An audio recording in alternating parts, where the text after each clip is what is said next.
What's going on, guys? We're back with another edition of Steal This Idea. Coming fresh off of a little trip. I know both of us are. This is the first daytime that we've done. As far as not that you need to know that. Not that it matters. But I just got back from Expo West. I'm sure I saw a lot of you there. Shout out to Dan Tejada, absolute legend. Really nice to get to know you, and a bunch of people. But yeah, I know you just went to a show too, right? Yeah, I was at E-Tail. E-Tail, I kind of regret it a little bit because it's like I thought it was like Expo West, so we went as Gas Monkey, and then we showed up, and I was with Devin, our new hire. I was like, Devin, let's go to the booth. Let's go check out the booth. I was like, free samples. I was literally thinking Expo West. It's California, I don't know. Anyway, sampled software trials is what the sampling was. Yeah, like we literally walked into the main room, and I was like, oh, the first two rows are software companies. Like, wow, they really invested in this. Like, I'll check them out. Like, since they're the first two, like the other ones are brands. Like, I respect them for paying more to be here. Yeah. And so I go through I talked to a couple of people, and I look, and I'm like, yeah, I can't wait to see all the brands. Like, one of the software guys, he's like, what brands? How big was the floor? It was like the size of that one floor you showed. The one I showed? Yeah, I sent Eric a video. Dude, Expo West is fucking insane. It's like all brands, so many. It's so funny. I think I drank on every day. I probably drank an average of 30 different types of liquids. There was all the mushroom coffees, all the regular coffees, like the functional drinks, the just literally everything. I drank a ketone drink. I drank a ketone mushroom drink. They're just it's all coming together. Yeah. It's all unifying into one master drink that actually does nothing for you. I saw a video. It was Sean Riley and I guess one of his team members or something. And it was the morning of Expo West, and it was him and his team member doing the OG cold plunge, and then they were taking shots of mud water, hot mushroom. Yeah, stuff. I was wow. Shane Heath. I got to talk to Shane Heath for a little bit. What's he like in person? Just chiller, honestly. I mean, their booth was really funny. It was a big. A lot of texts about psychedelics, microdosing at work and stuff, and wow. I'm low key, high key, I'm into psychedelics, honestly. I'm into it. No way. Yeah, I like it. But I think it was. Somebody clip that right now. It was funny to. I don't know, just to have conversations like that at a business show, and there's a lot of that. There's a lot of crunchy hippiness. It's kind of hip LA, but then there's also very. Just I don't know. It's just such a dynamic or a diverse show. I always use our relationship as a way to be cool to that crowd because I look very cookie cutter. Our relationship? Yeah, so I'll be oh yeah, I'm friends with Will. We're really close. We have this podcast. He's big into fish and Billy Strings. They're oh, you're into that? I'm yeah, Even though I try to listen and learn, but it's that gets me in the door so much. You have no idea. Music's a great thing to connect on. Honestly, I wore my Billy String shirt on the last day. I was I'm gonna see if I get one bite. And I had one lady who was oh my god, Billy Strings, and I was oh my god. Nice. But let's get into it. I got the idea for you today. Do you have a name for it? I know we start with a name sometimes. It's in my phone note as Greek Yogurt Ice Cream Shop. So okay, very interesting. I think you got the yogurt, the frozen yogurt shops. But I've been very heavy into Greek yogurt in the last, year probably. And actually, it's funny, I actually don't like Greek yogurt, but for some reason, the Trader Joe's one is really good. Interesting. And, as you know, if you eat one of those, I think it's a 32 ounce, that. I'm not on that level, but there was a 6 months phase where I was eating 132 ounce a day and probably getting 80 grams of protein from Greek yogurt. But you were eating 32 ounces of Greek yogurt one of the big tubs. Yeah, throughout the day with blueberries. What would you put in? Oh, just blueberries? Just blueberries, yeah. No honey or anything? Was it flavored? No flavor, no honey. Just low, just trying to keep the low sugar going. trying to keep the sugar down. Super probiotic up. Wow. But okay. I think it would be kind of a pretty. I think it's kind of the next step in what we're seeing in terms of. The way things are moving, just a higher higher protein. Like you said, there's a new ice cream company that's like high protein. Mark Samuel has the high protein bread. Yeah. I forget what that's called. Does anybody Unbun? know? Is it Unbun? Yes, Unbun. Yeah, I know Unbun, but there's another high protein ice cream they're doing in aisles now.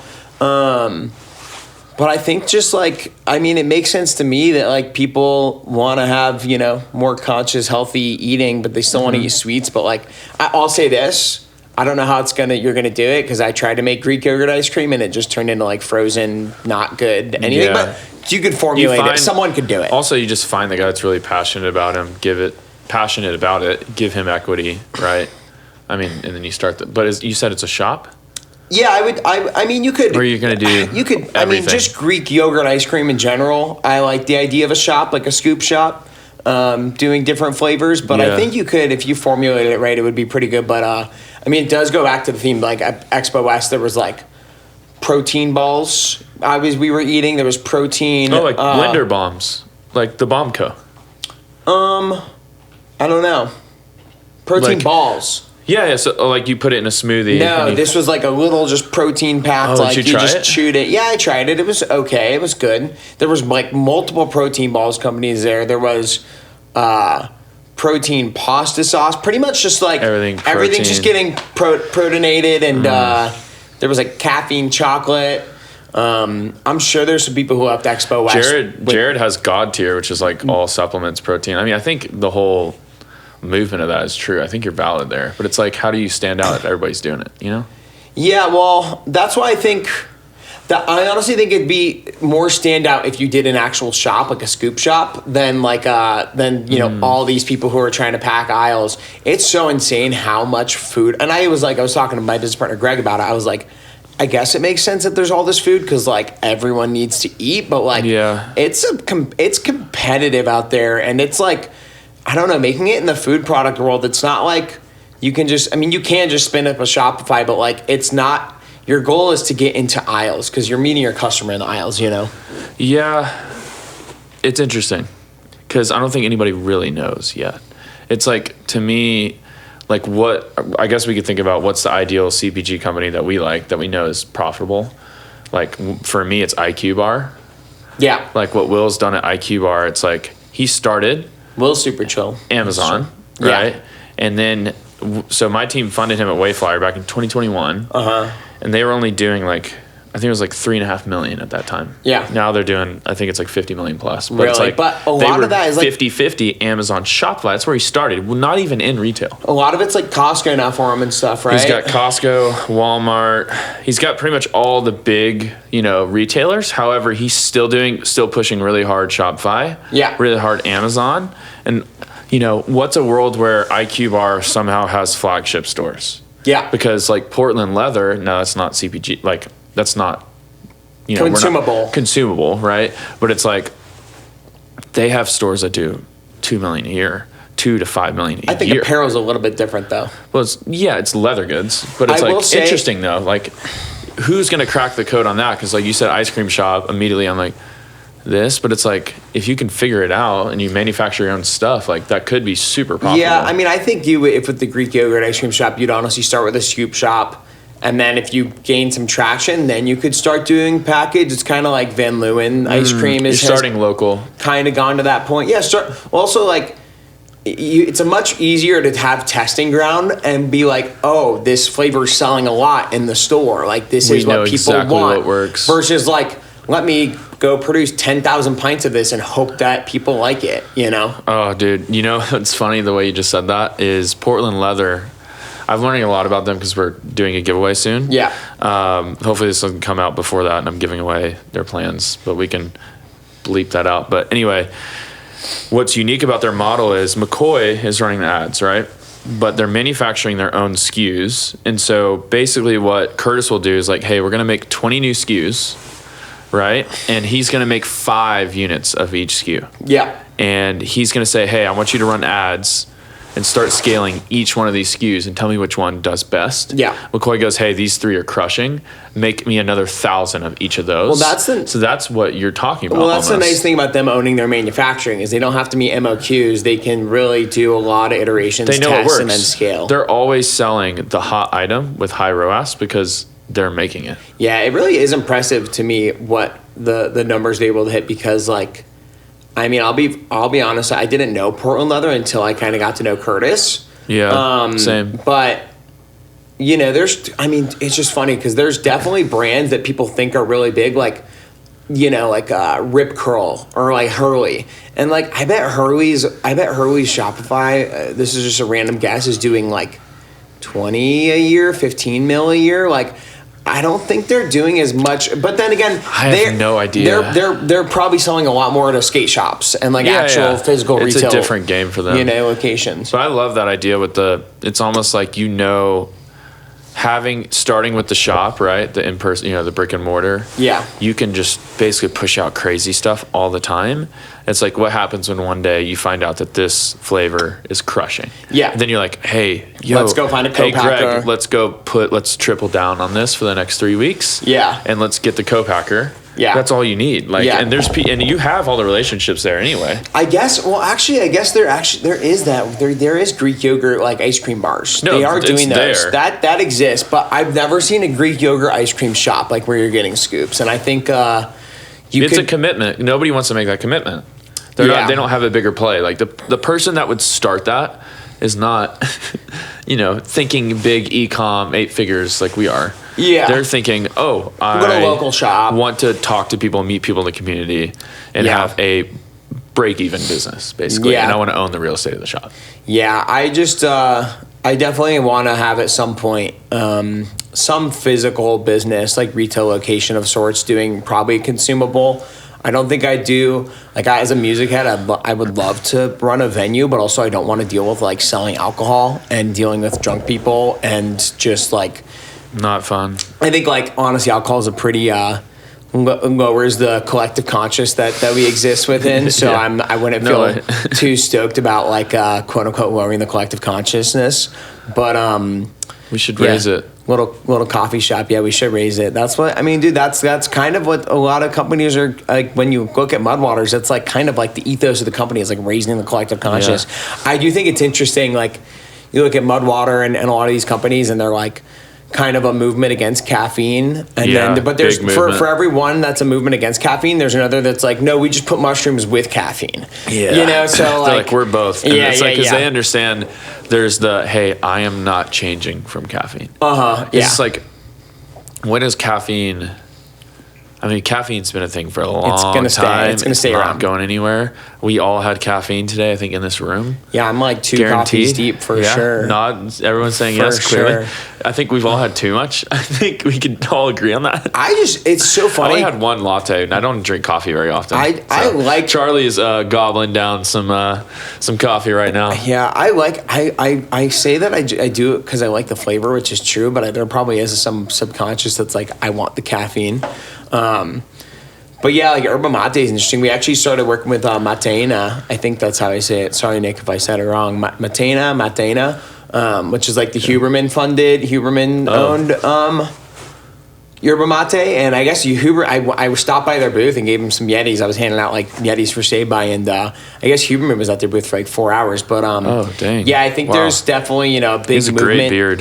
Huberman, I like his beard. Yeah, one day. We'll do, but the next idea, you have a I already beard? got it. Okay, that's yours. Related. Take it. We'll Stay get into tuned. Andrew, we'll just call it Andrew Huberman's beard. That's going to be the title of it. That would be good. He'd probably like Andrew Huberman's beard times Will Jones's hair. Stay tuned.